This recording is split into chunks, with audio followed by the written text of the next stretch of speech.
অহা 19 তাৰিখে দিনৰ 11:30 বজাত আমি অসমৰ প্ৰতিটো সমষ্টিতে একোখনকৈ মিটিঙৰ জৰিয়তে 3,80,000 লোকলৈ প্ৰধানমন্ত্ৰী আৱাস যোজনাৰ ঘৰ আগবঢ়াম।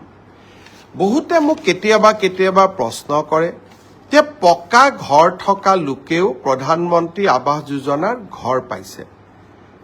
19 তাৰিখে যিসকল লোকে আমাৰ পৰা অনুমোদন পত্ৰ ল'ব আহিব বা চৰকাৰৰ পৰা চেক পাব, তাৰ ভিতৰত যদি আপোনালোকে ভাবে যে কোনোবাই পাব নলগা লোকে এই ঘৰ পাইছে বা আমাৰ পঞ্চায়ত গ্ৰামোন্নয়ন বিভাগৰ লোকসকলে টকা পইচা সংগ্ৰহ কৰি নাপাবলগীয়া লোকক ঘৰ দিছে, যদিও মই বিশ্বাস কৰা নাই, আপোনালোকক অভিযোগ দিবৰ কাৰণেও আমি এটা ইমেইল নম্বৰ দিম, যাতে কোনোবা পকা ঘৰ থকা লোকেও যদি আৰু এবাৰ ঘৰ লৈছে আপোনালোকে অভিযোগ দিব পাৰিব আৰু অভিযোগ আমি পৰীক্ষা কৰিম।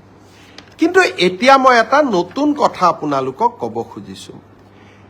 এইবাৰ আৱাস যোজনাৰ আমি আকৌ নতুন জিঅ' টেগিঙৰ কাম আৰম্ভ কৰিছোঁ।